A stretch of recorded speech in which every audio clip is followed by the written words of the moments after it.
Celebration होना चाहिए कि नहीं होना चाहिए? बजानी चाहिए ताली। यस,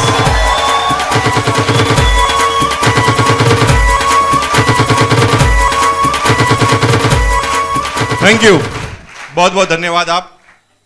तो आज हमारी इस बिजनेस की ब्यूटी है कि हम जितने भी आदमी इस फंक्शन में आते हैं, जो खास तौर से इस बिजनेस को कर रहे होते हैं, उनकी जिंदगी में बहुत बड़ा बदलाव आ चुका है और वो अब मुस्कुराते हुए बात करते हैं, मुस्कुराते हुए आगे बढ़ते हैं। और आप भी ऐसा करेंगे, निश्चित रूप से आप आगे की तरफ जाएंगे। कुछ लोग ऐसे होंगे जो शायद मुझे पहली बार मेरे से मुलाकात हो रही होगी। मैं अपना छोटा सा परिचय दूं आपको। मेरा नाम मुकेश कोठारी है और मैं आप ही के शहर के पास ही का भीलवाड़ा का रहने वाला हूं। 1973 के अंदर मेरा जन्म भीलवाड़ा में हुआ था और मैंने अपनी इंटर पूरी एजुकेशन भीलवाड़ा राजस्थान में ही पूरी की।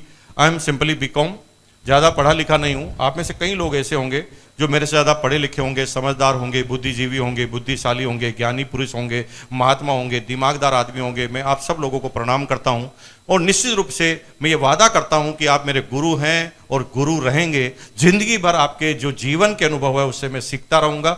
लेकिन आज मेरे को स्टेज पर खड़ा होने का मौका इसलिए मिला क्योंकि आज जो टॉपिक चल रहा है वो आरसीएम बिजनेस का है और आरसीएम बिजनेस में इस हॉल के अंदर सबसे ज़्यादा अनुभवी आदमी मैं हूँ, इसलिए मुझे खड़ा किया गया। अगर आपके जीवन का कोई टॉपिक होता तो शायद आपका नंबर आता और आप मुझे समझा रहे होते, लेकिन क्योंकि आरसीएम में थोड़ा सा मेरे से ज़्यादा, आपसे ज़्यादा अनुभव मेरे पास है, इसलिए मैं आपके सामने खड़ा हूं। तो इंटायर पूरी एजुकेशन को कंप्लीट करने के बाद मैंने इकोनॉमिकल कैरियर चालू किया था जब मैं 19.5 साल का था। बीकॉम का एग्जाम का रिजल्ट भी नहीं आया था और मैंने पैसे कमाने के बारे में सोच लिया।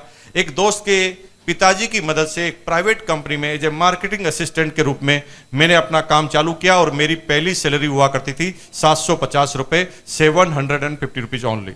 750 रुपये से मैंने अपने जीवन का कैरियर मैंने चालू कर लिया। इतनी कम एज में मैंने नौकरी क्यों की? क्योंकि मेरा इकोनॉमिकल बैकग्राउंड ज़्यादा अच्छा नहीं था। 6 भाई बहनों का मेरा परिवार था, पूरी फैमिली में सबसे छोटा मैं था और जब मैं 9 साल का था पिताजी रिटायर्ड हो गए थे, डिफेंस के अंदर थे, फिटनेस उनका साथ नहीं देती थी, वक्त से पहले उनको कंपलसरी रिटायरमेंट लेना पड़ा। और जब पिताजी का रिटायरमेंट हुआ, एक छोटी सी इनकम आती थी, 6 भाई बहनों का परिवार और सभी लोग स्कूल कॉलेज में पढ़ा करते थे। हमारे माँ बाप ने बहुत कठिन परिस्थितियों में हम सारे बच्चों के एजुकेशन को कंप्लीट कराया। तो पैसे के प्रति मेरी लालसा इतनी क्यों थी? इसलिए थी कि जब भी मैं परिवार में कोई भी तनाव देखता था, जब छोटा था ज्यादा समझता नहीं था, लेकिन तनाव देखता था परिवार में तो उसकी वजह मुझे समझ में आती थी, पैसा है। और मैं बचपन से ही चाहता था कि भाई इतना पैसा कमाना है कि दुनिया याद रखे और मैं पैसे कमाने में कोई दूरियां और देर नहीं करना चाहता था। इसलिए 19.5 साल की एज में नौकरी चालू कर दी। पहले महीने बाद मुझे 750 रुपये रखे गए हाथ में।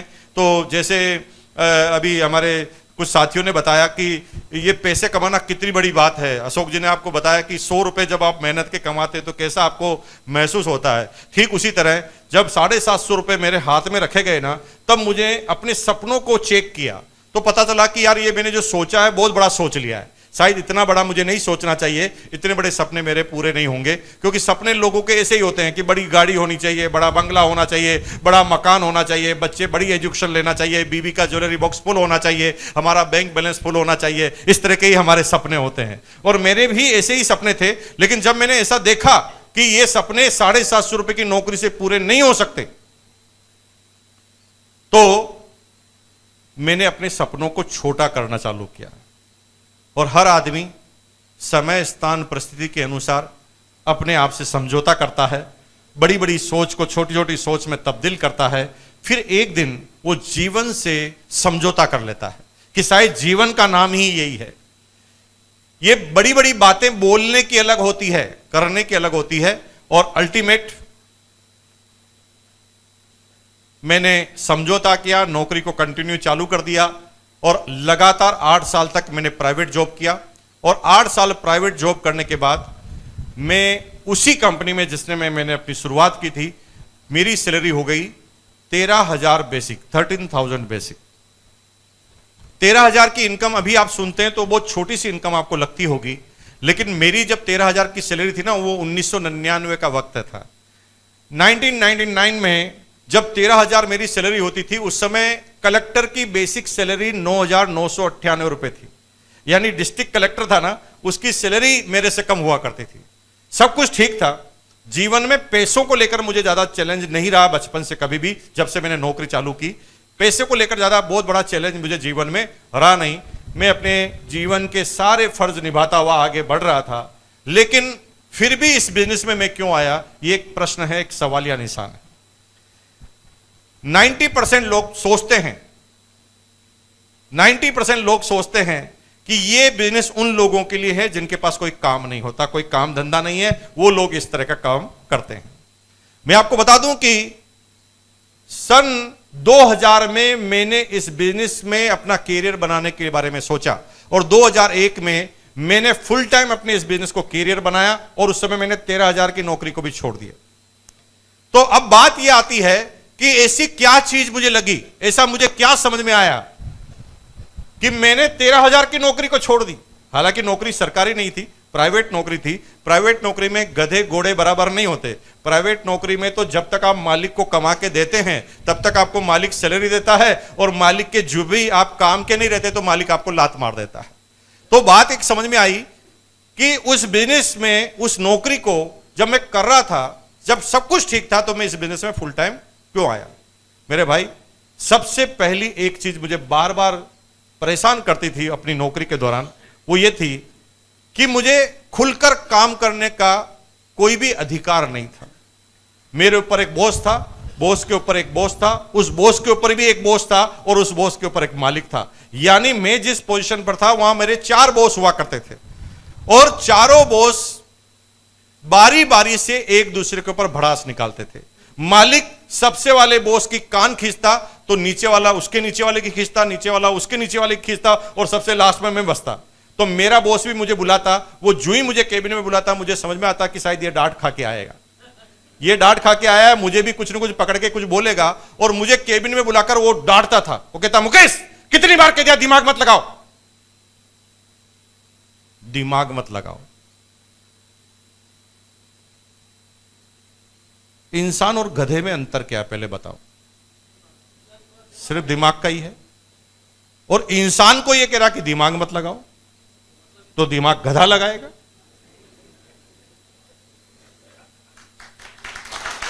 कौन लगाएगा दिमाग?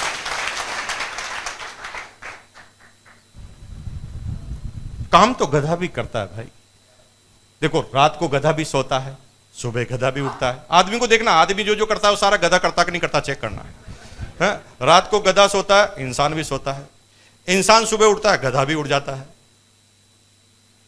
इंसान को भी काम धंधे के लिए तैयार किया जाता है, गधे को भी मक्खन पॉलिश की जाती है मालिक करता है। फिर उसको भी नाश्ता कराया जाता है चारा वारा खिलाकर, इंसान को भी नाश्ता करवाया जाता है। फिर गधा भी काम पे चला जाता है और इंसान भी काम पे चला जाता है। पूरे दिन भर काम करके गधा भी पैसे कमा के लाता है और इंसान भी पैसे कमा के लाता है। तो अंतर क्या हुआ बताओ? एक ही अंतर है, सारे काम तो गधे भी कर रहा है, लेकिन इंसान जो कर रहा है उसमें थोड़ा अंतर है। और ये आदमी मुझे क्या कह रहा है? दिमाग मत लगाओ। अरे भाई, दिमाग दिया है भगवान ने, मुझे लगाने के लिए ही दिया होगा शायद, और ये कह रहा दिमाग मत लगाओ। खुलकर काम करने की आजादी नहीं। मैं जब भी अपना टारगेट पूरा करता था तो शाबाशी मेरे बॉस को मिलती थी। उस आदमी का काम करने वाला मैं इंसान होता था, लेकिन मुझे कोई अप्रिशिएट करने वाला नहीं होता था। मुझे लगता था कि नहीं, मुझे कुछ ऐसा काम करना पड़ेगा जो मैं अपने दम पर कर सकूं, जिसकी हर क्रेडिट मुझे मिले, जो भी काम करूं जिसकी शाबाशी मुझे मिले, जिसका रिजल्ट मुझे मिले। और इस दौरान मैं नौकरी के साथ छोटे छोटे कई तरह के बिजनेस करने के बारे में मैंने सोचा, और मैं आपको बता दूं कि मैंने 50 तरह के बिजनेस नौकरी के साथ चुप चुप कर किए। 50 टाइप ऑफ बिजनेस। बॉस को कभी पता नहीं चलने दिया, सिर्फ सोचता था कि इस काम को मैं करूंगा, ये काम सेट हो जाएगा तो मैं नौकरी छोड़ दूंगा। और 50 तरह के मैंने कर डाले, लेकिन सेट नहीं हुआ कहीं पर।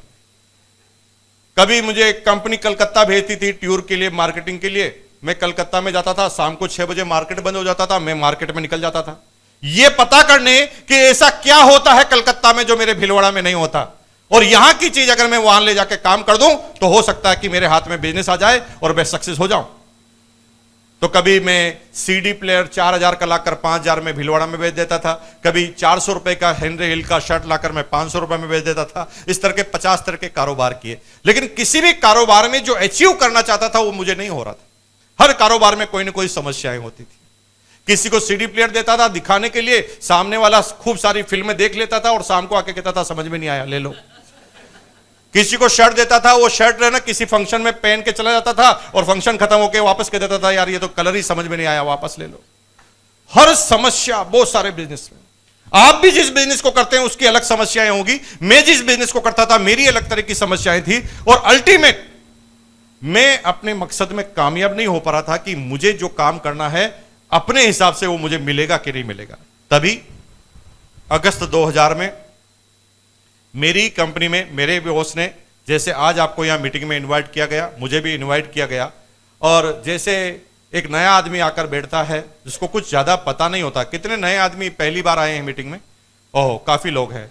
तो बहुत सारे जो नए आदमी आते हैं उनको ज्यादा समझ में नहीं आता कि यार कर क्या रहे हैं, काम की बात क्यों नहीं करते। बार बार कहते हैं इसके लिए ताली बजाओ, उसके लिए ताली बजाओ। अरे मैं क्या ताली पीटने के लिए आया हूं और कोई काम धंधा नहीं है क्या मेरे पास, और इसके लिए ताली मैं क्यों बजाऊं? 50 तरह के चैलेंज होते हैं।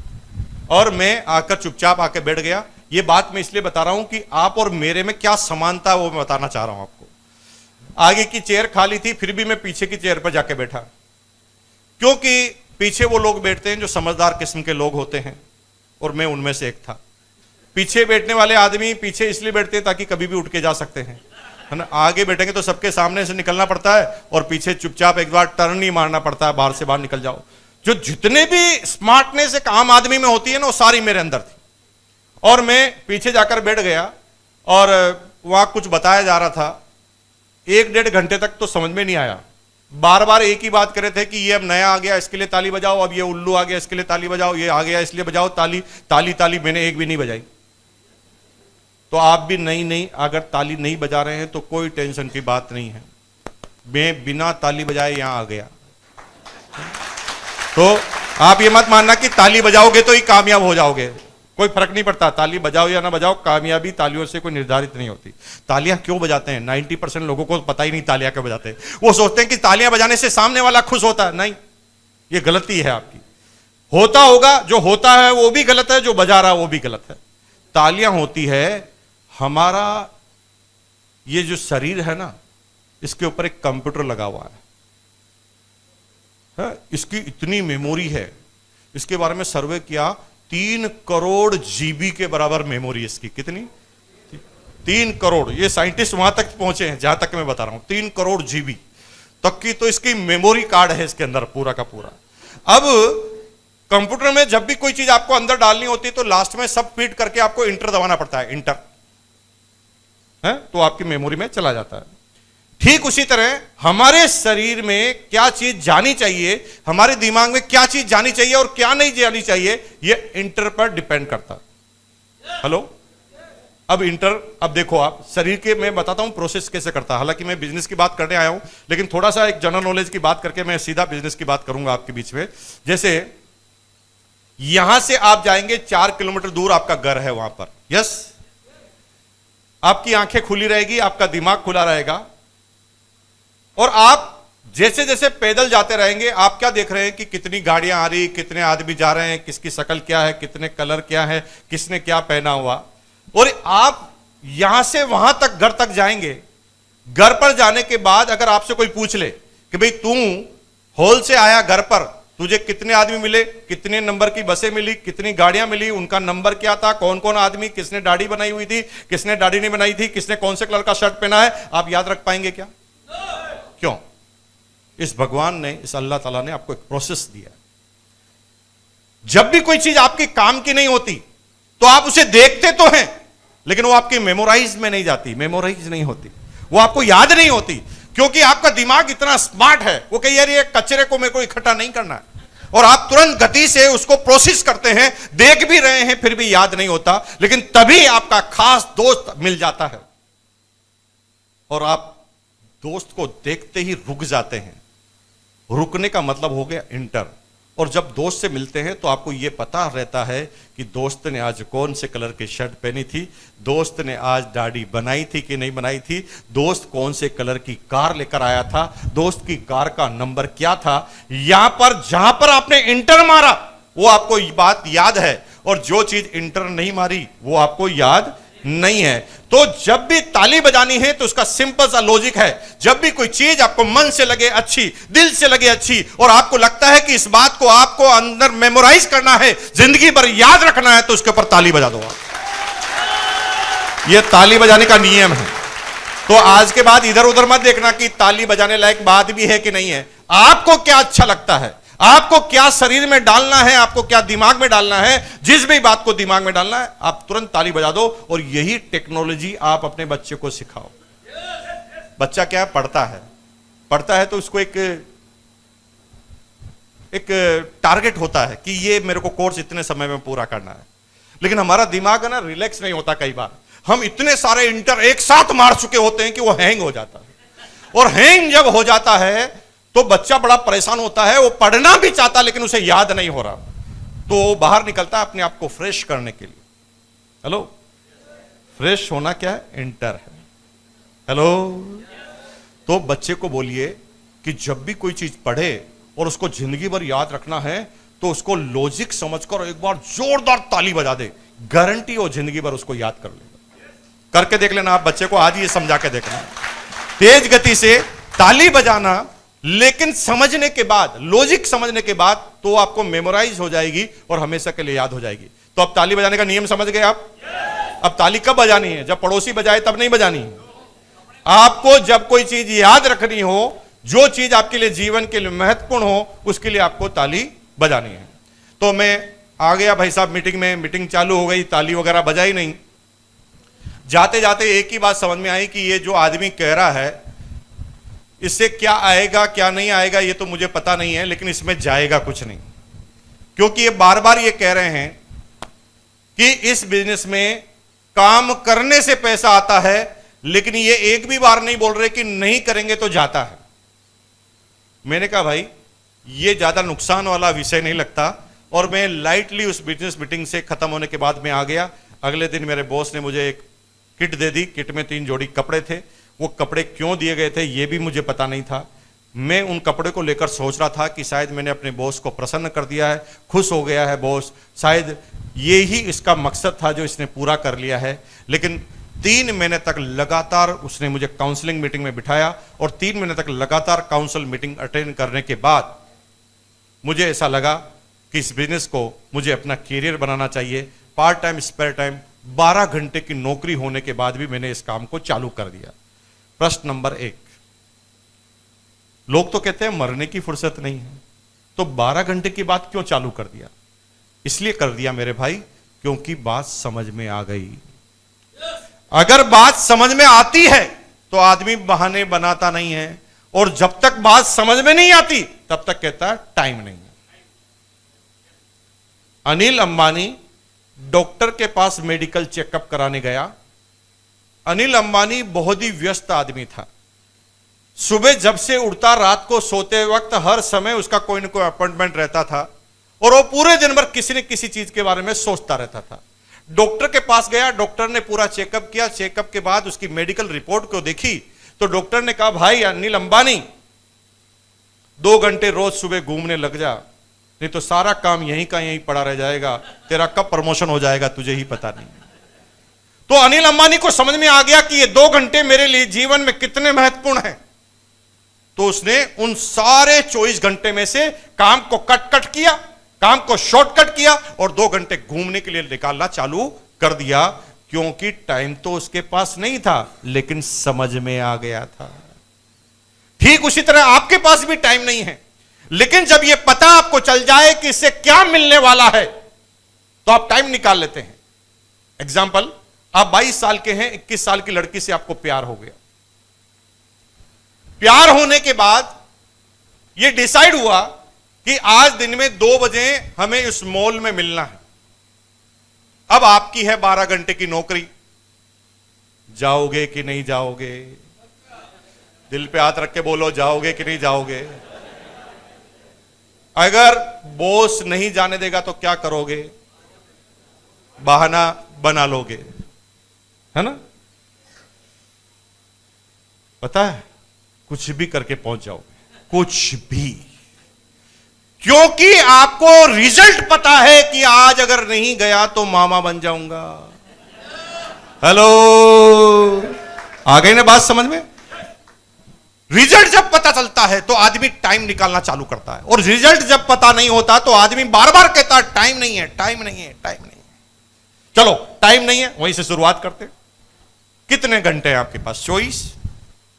और मुकेश अंबानी के पास 48। यस, कितने? आपके पास कितने?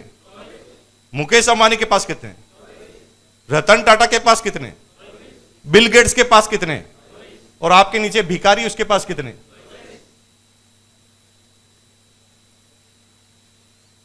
वो भी कहता है टाइम नहीं है और भिखारी भी कहता है टाइम नहीं है।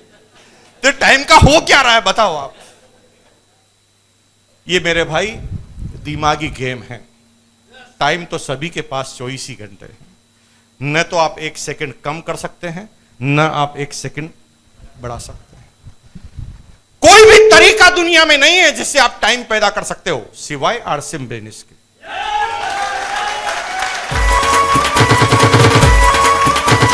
मेरे पास